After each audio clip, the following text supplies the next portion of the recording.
हिंदी प्रेमी YouTube channel में आप सभी का हार्दिक स्वागत अभिनंदन। आज की इस कड़ी में हम सभी प्रेमचंद के द्वारा लिखी हुई प्रसिद्ध कहानी दूध का दाम को जानने वाले हैं, सुनने वाले हैं।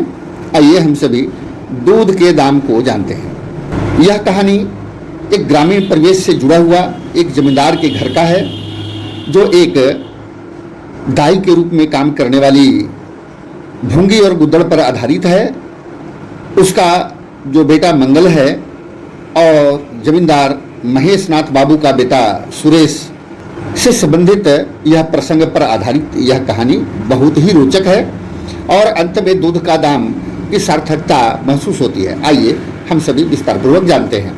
यह कहानी थोड़ी लंबी होगी, लेकिन धैर्यपूर्वक सुनेंगे। पूरी सुनने के बाद में निश्चित रूप में अंत में आपको लगेगा कि यह कहानी ग्रामीण परिवेश से जुड़ा हुआ आज के लिए लगता है कि सत्य रूप में है। कितनी विषमताएं हैं समाज में फैले हुए, आइए उसके बारे में जानते हैं। दूध के दाम। अब बड़े बड़े शहरों में दाइयाँ, नर्सें और लेडीज डॉक्टर सभी पैदा हो गई है, लेकिन देहातों में जच्चे खानों पर आज भी भंगिनों का ही प्रभुत्व है और निकट भविष्य में इसमें कोई तब्दीली होने की आशा भी नहीं दिखती है। बाबू महेश नाथ अपने गांव के जमींदार थे, शिक्षित थे और जच्चे खाने में सुधार की आवश्यकता को मानते थे, लेकिन इसमें जो बाधाएं थी उस पर कैसे विजय पाते। कोई नर्स देहात में जाने पर राजी न हुई और बहुत कहने सुनने पर राजी भी हुई तो इतनी लंबी चौड़ी फीस मांगी कि बाबू साहब को सिर झुकाकर चले आने के सिवाय कुछ और न सूझा। लेडीज डॉक्टर के पास जाने की हिम्मत ही न पड़ी। उसकी फी पूरी करने के लिए तो शायद बाबू साहब को अपनी आधी जायदाद बेचनी पड़ती। इसलिए जब 3 कन्याओं के बाद वह चौथा लड़का पैदा हुआ तो फिर वह वही गुद्दड़ और वही गुद्दड़ की बहू। बच्चे अक्सर रात को ही पैदा होते हैं। एक दिन आधी रात को चपरासी ने गुद्दड़ के द्वार पर ऐसी हाँक लगाई कि पास पड़ोस के लोग भी जाग पड़े। लड़की न थी कि मरी आवाज में पुकारता। गुद्दड़ के घर में शुभ अवसर का महीनों से तैयारी चल रही थी। भय तो था कि फिर बेटी हो जाए तो फिर वही बंधा हुआ 1 रुपया और 1 साड़ी मिलकर रह जाएगी। इस विषय में स्त्री पुरुष में कितने ही बार झगड़ा हो चुका था, शर्त लग चुकी थी। स्त्री कहती थी अगर अब की बेटा न हुआ तो मुंह न दिखाऊं। हाँ, मुंह न दिखाऊं, सारे लक्षण बेटे के हैं। और गुद्दड़ कहता था कि देख लेना बेटी ही होगी और बीच खेत में बेटी होगी। बेटा निकले तो मुछ मुड़ा लूंगा। हाँ, मुझे मुड़ा लूंगा।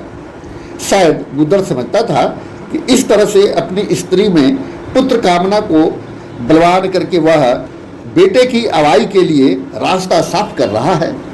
भूंगी बोली अब मुछ मुड़ा ले दाढ़ीदार। कहती थी बेटा होगा, सुनता ही न था, अपनी ही रट लगाए जाता था। मैं अब तेरी मुझसे मुड़ूंगी, खूंटी तक न रहने दूंगी।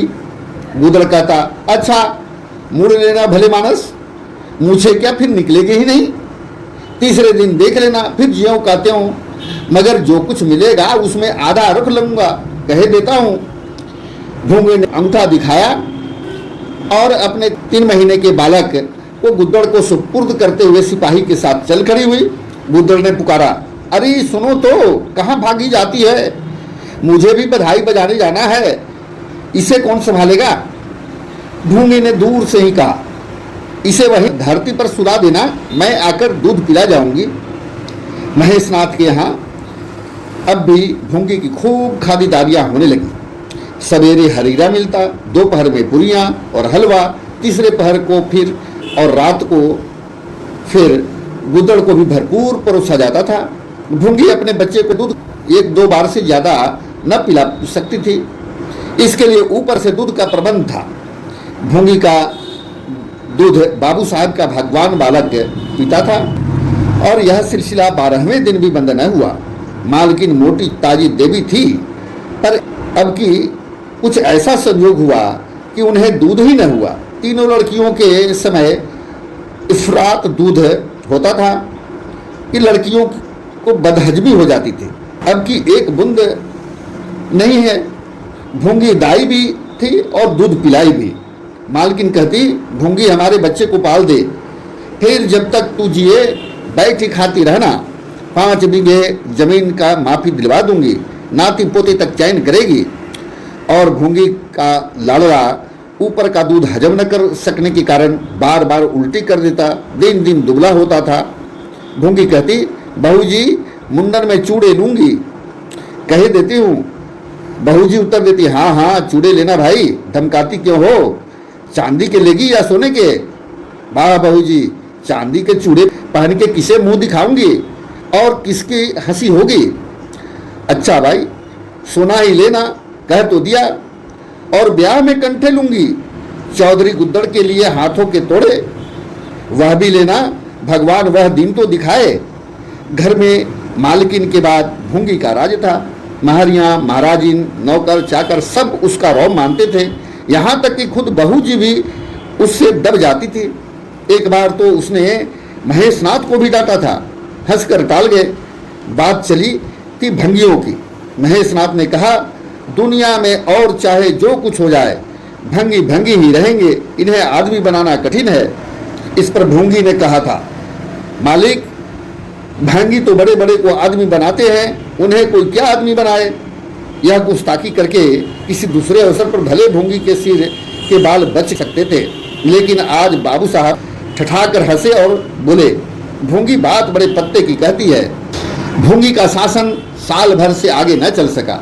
देवताओं ने बालक के भंगिन का दूध पीने पर आपत्ति की। मोटे राम शास्त्री तो प्रायश्चित करने का प्रस्ताव तक दे बैठे। दूध तो छुड़वा दिया, लेकिन प्रायश्चित की बात हंसी में उड़ गई। महेशनाथ ने फटकार कर कहा, प्रायश्चित खूब कहा शास्त्री जी, कल तक उसी भंगी का खून पीकर पला, अब उसमें छूत घुस गई। वाह रे आपका धर्म। शास्त्री जी शिखा फटका कर बोले, यह सत्य है, वह कल तक भंगी का रक्त पीकर पला, मांस खाकर पला, यह भी सत्य है, लेकिन कल की बात कल थी, आज की बात आज। जगन्नाथपुरी में तो छूत अछूत सब एक पंगत में ही खाते हैं, पर यहाँ तो नहीं खा सकते।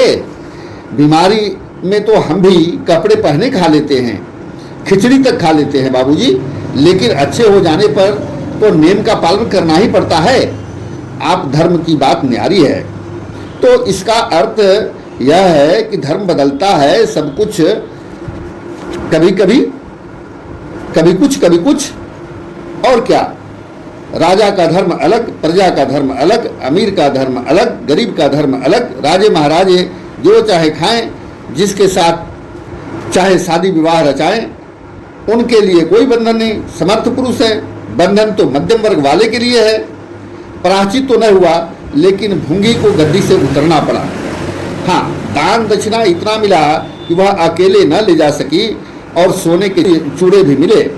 एक की जगह 2 नई सुंदर साड़ियाँ, मामूली चैन सुख की नहीं, जैसे लड़की के बार मिलती थी। इस साल प्लेग ने जोर बांधा और गुद्दड़ पहले ही चपेट में आ गया। भूंगी अकेले रह गई, पर गृहस्थी ज्यों का त्यों चल रही थी। लोग ताक लगाए बैठे थे कि भूंगी अब गई।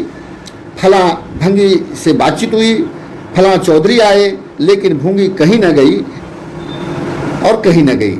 यहाँ तक कि 5 साल बीत गए और उसका बालक मंगल दुर्बल और सदा रोगी रहने पर भी दौड़ने लगा। सुरेश के सामने पिद्दी साल लगता था। एक दिन भूंगी महेशनाथ के घर का प्रनाला साफ कर रही थी। महीनों से गलीच जमा हो रहा था। आंगन में पानी भरा रहने लगा था। प्रनाले में एक लंबा मोटा बांस डालकर जोर से हिला रही थी। पूरा दाहिना हाथ प्रनाले के अंदर था कि एकाएक उसने चिल्लाकर हाथ बाहर निकाला और उसी वक्त एक काला सांप प्रनाले से निकलकर भागा। लोगों ने दौड़ाकर उसे तो मार डाला, लेकिन भूंगी को न बचा सके। समझे पानी का सांप है, विषैला न होगा, इसलिए पहले कुछ गलफत की गई।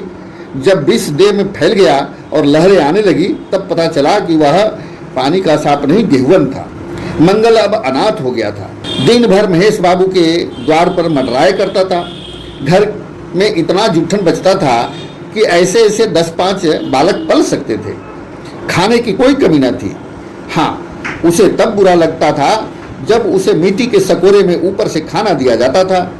सब लोग अच्छे अच्छे बर्तनों में खाते, उसके लिए मिट्टी के सकोरे। यूँ उसे इस भेदभाव का बिल्कुल ज्ञान न होता था, लेकिन गांव के लड़के चिढ़ा चिढ़ा कर उसका अपमान करते थे। कोई उसे अपने साथ खिलाता भी न था, यहाँ तक कि जिस टाट पर वह सोता था वह भी अछूत था। मकान के सामने एक नीम का पेड़ था, उसी के नीचे मंगल का डेरा था। एक फटा सा टाट का टुकड़ा, 2 मिट्टी के सकोरे और एक धोती जो सुरेश बाबू के उतरन थी। जाड़ा गर्मी बरसात हरेक मौसम में वह एक से ही आरामदेह थी। और भाग्य का भली मंगल झुलसती हुई लू, गलते हुए जाड़े और मूसलाधार बारिश वर्षा में भी जिंदा और पहले से कहीं स्वस्थ था। बस उसका कोई अपना ना था। तो गांव का एक कुत्ता जो अपने सहवर्गियों के जुल्म से दुखी होकर मंगल की शरण में आ पड़ा था। दोनों एक ही खाना खाते, एक ही टाट पर सोते, तबीयत भी दोनों की एक सी थी और दोनों एक दूसरे के स्वभाव को जान गए थे। कभी आपस में झगड़ा ना होता था। गांव के धर्मात्मा लोग बाबू साहब की इस उदारता पर आश्चर्य करते थे। ठीक द्वार के सामने 50 हाथ भी ना होगा मंगल का पड़ा रहना उन्हें 16 आने धर्म विरुद्ध जान पड़ता था। छी, यही हाल रहा तो थोड़े ही दिनों में धर्म का अंत समझो। भंगी को भी भगवान ने ही रचा है, यह हम भी जानते हैं। उनके साथ हमें किसी तरह का अन्याय न करना चाहिए। यह किसे नहीं मालूम, भगवान का तो नाम ही पतित पावन है, लेकिन समाज की मर्यादा भी कोई वस्तु है। उस द्वार पर जाते हुए संकोच होता है। गांव के मालिक हैं, जाना तो पड़ता ही है, लेकिन बस यही समझ लो कि घृणा होती है। मंगल और टॉमी की गहरी छनती थी।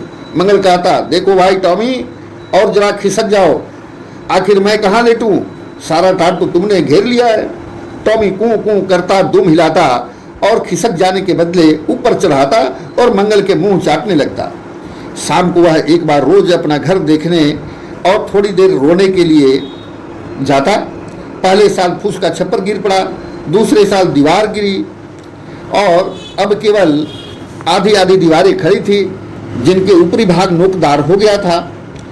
यही उसे स्नेह की संपत्ति, स्मृति और आकर्षण, वही प्यार उसे एक बार उस उजड़ में खींच ले जाती थी और टॉमी सदैव उसके साथ होता था। मंगल नोकदार दीवार पर बैठ जाता और जीवन के बीते और आने वाले स्वप्न देखने लगता और टॉमी बार बार उछलकर उसकी गोद में बैठने की असफल चेष्टा करता। एक दिन कई लड़के खेल रहे थे। मंगल भी पहुंचकर कुछ दूर खड़ा हो गया। या तो सुरेश को उस पर दया आई या खेलने वालों की जोड़ी पूरी न पड़ी थी, कह नहीं सकते। जो कुछ भी हो, उसे तजवीज़ की आज मंगल को भी खेल में शरीक कर लिया जाए। यहाँ कौन देखने आता है? क्यों रे मंगल, खेलेगा? मंगल बोला, न भैया, कहीं मालिक देख ले तो मेरी चमड़ी उधेड़ दी जाएगी। तुम्हें क्या, तुम तो अलग हो जाओगे। सुरेश ने कहा, तो यहाँ कौन आता है देखने बे? चल हम लोग सवार खेलेंगे। तू घोड़ा बनेगा, हम लोग तेरे ऊपर सवारी करके दौड़ाएंगे। मंगल ने शंका की, मैं बार बार घोड़ा ही रहूंगा कि सवारी भी करूंगा, या बता दो। यह प्रश्न टेढ़ा था, किसी ने इस पर विचार न किया था। सुरेश ने एक क्षण विचार करके कहा, तुझे कौन अपनी पीठ पर बिठाएगा, सोच, आखिर तू भंगी है कि नहीं है? मंगल भी कड़क हो गया, बोला, मैं कब कहता हूं कि मैं भंगी नहीं हूं, लेकिन तुम्हें मेरी ही माँ ने दूध पिलाकर पाला है। जब तक मुझे सवारी करने को न मिलेगी मैं घोड़ा न बनूंगा। तुम लोग बड़े चगड़ हो, आप तो मजे से सवारी करोगे और मैं घोड़ा ही बना रहूंगा। सुरेश ने डांट कर कहा, तुझे घोड़ा बनना पड़ेगा, और मंगल को पकड़ने के लिए दौड़ाया। मंगल भागा, सुरेश ने दौड़ाया और मंगल ने कदम और तेज किया। सुरेश ने भी जोर लगाया, मगर वह खा खा कर थलथल हो गया था और दौड़ने में उसकी सांस फूलने लगती थी। आखिर उसने रुक कर कहा, आकर घोड़ा बनो मंगल, नहीं तो कभी पा जाऊंगा तो बुरी तरह पीटूंगा। तुम्हें भी घोड़ा बनना पड़ेगा। अच्छा, हम भी बन जाएंगे, तुम पीछे से निकल जाओ, पहले तुम घोड़ा बन जाओ, मैं सवारी कर लूँ, फिर मैं बनूंगा। सुरेश ने सचमुच चकमा देना चाहा था। मंगल का यह मुतालबा सुनकर साथियों से बोला, देखते ही इसकी बदमाशी भंगी है ना। तीनों ने मंगल को घेर लिया और जबरदस्ती घोड़ा बना दिया।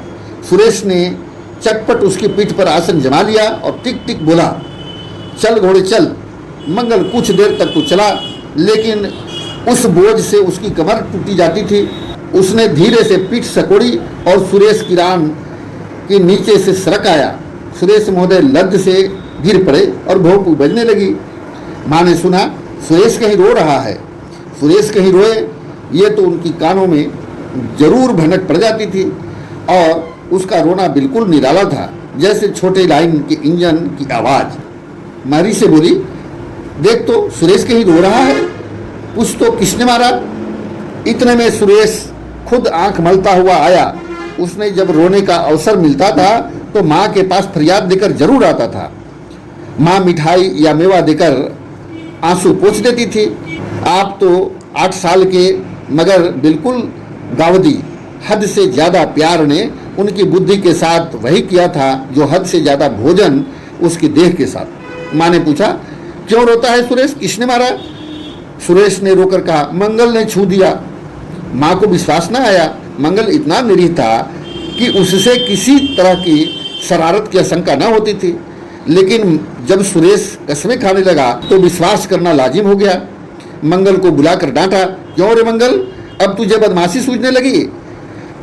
मैंने तुझसे कहा था सुरेश को कभी मत छूना, याद है न, याद है कि नहीं, बोल। मंगल ने दबी आवाज से कहा, याद क्यों नहीं है, तो फिर तूने उसे क्यों छुआ। मैंने नहीं छुआ। तूने नहीं छुआ तो वह रोता क्यों था। गिर पड़े, इससे रोने लगे। चोरी और सीना जोरी। देवी जी दांत पीस कर रह गई। मारती तो उसी दम स्नान करना पड़ता, छड़ी तो हाथ में लेनी ही पड़ती और छूत का विद्युत प्रवाह इस छड़ी के रास्ते उनके देह में व्यवस्थ हो जाता। इसलिए जहाँ तक गालियाँ दे सकी दी और हुक्म दिया, अभी अभी यहाँ से निकल जा, फिर जो इस द्वार पर तेरी सूरत नजर आई तो खून पी जाऊंगी। मुफ्त की रोटियां खा खा कर शरारत सूझती है, आदि आदि बोली। मंगल में गैरत तो क्या थी, हाँ डर था। चुपके से अपने सकोरे उठाए, टाट का टुकड़ा बगल में दबाया, धोती कंधे पर रखी और रोता हुआ वहाँ से चल पड़ा। अब वह यहाँ कभी ना आएगा। यही तो होगा कि भूखों मर जाएगा। क्या हर्ज है, इस तरह जीने से क्या फ़ायदा है। गांव में उसके लिए और कहाँ ठिकाना है। भंगी को कौन पनाह देता। उसी खंडहर की ओर चला जहाँ भले दिनों की वह स्मृतियाँ उसके आंसू पोंछ सकती थी और खूब फुट फुट कर रोया। उसी क्षण टॉमी भी उसे ढूंढता हुआ वहाँ पहुँचा और फिर दोनों भूल गए। लेकिन ज्यों ज्यों दिन का प्रकाश क्षीण होता जाता था, मंगल की गलानी भी क्षीण होती जाती थी। बचपन की बेचैन करने वाली भूख देह का रक्त पी पी कर और बलवान होती जाती थी। आंखें बार बार सकोरे की ओर उठ जाती। वहाँ अब तक सुरेश की जुट्ठी मिठाइयाँ मिल गई होती, यहाँ क्या धूल फाके। उसने टॉमी से सलाह की, खाओगे क्या टॉमी, मैं तो भूखा लेटा रहूँगा। टॉमी ने कूँ कूँ करके शायद कहा, इस तरह अपमान तो जिंदगी भर सहना है। यों हिम्मत हारोगे तो कैसे काम चलेगा। मुझे देखो ना, कभी कभी डंडा मारा, चिल्ला उठा, फिर जरा देर बाद दुम हिलाता हूँ, उसके पास पहुँचा।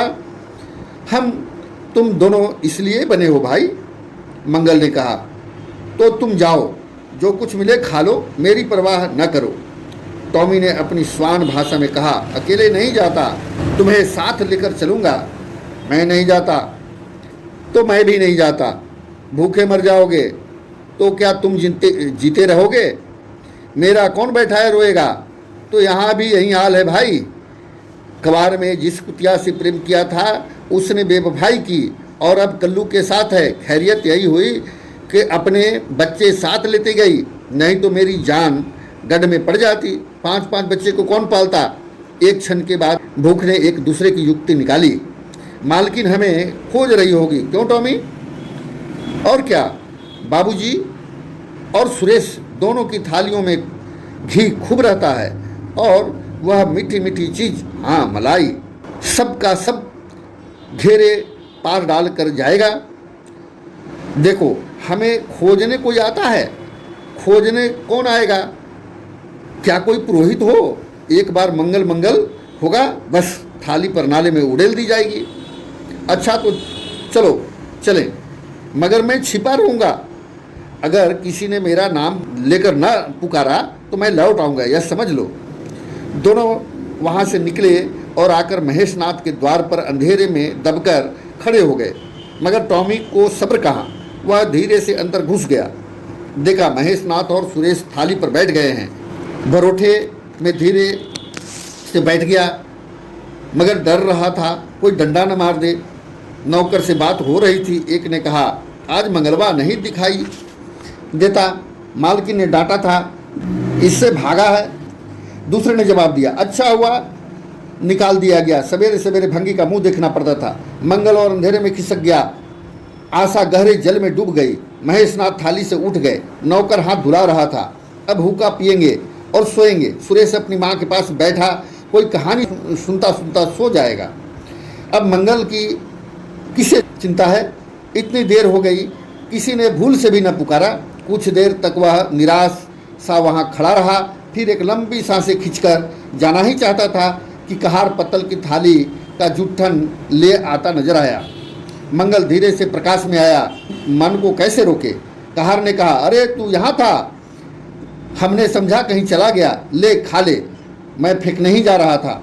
मंगल ने दीनता से कहा, मैं तो बड़ी देर से यहाँ खड़ा था, तो बोला क्यों नहीं, मारे डर के। अच्छा ले खा ले। उसने पत्तल को ऊपर से मंगल के फैले हुए हाथ में डाल दिया। मंगल ने उसकी ओर ऐसी आंखों से देखा जिसमें दिन कृतज्ञता भरी हुई थी। टॉमी भी अंदर से निकल आया। दोनों वहीं नीम के नीचे पत्तल में खाने लगे। मंगल ने एक हाथ से टॉमी का सिर सहलाकर कहा, देखा पेट की आग ऐसी होती है, यहाँ लात की मारी हुई रोटियां भी न मिलती तो क्या करते। टॉमी ने दुम हिला दी। सुरेश को अम्मा ने पाला था। टॉमी ने फिर दुम हिलाई। लोग कहते हैं दूध का दाम कोई नहीं चुका सकता और मुझे दूध का यह दाम मिल रहा है। टॉमी ने फिर दुम हिलाई। इस तरह से यह भावुकतापूर्ण कहानी पूर्ण होता है। मुंशी प्रेमचंद ने इस कहानी के माध्यम से यह संदेश देने का प्रयास किया है कि परिस्थितियाँ कैसे ग्रामीण क्षेत्रों में बदलती है। यह जीता जागता नमूना है। आगे की कड़ी में और ऐसे रोचक कहानियों के लिए हिंदी प्रेमी चैनल को सब्सक्राइब करें, लाइक करें, शेयर करें। धन्यवाद।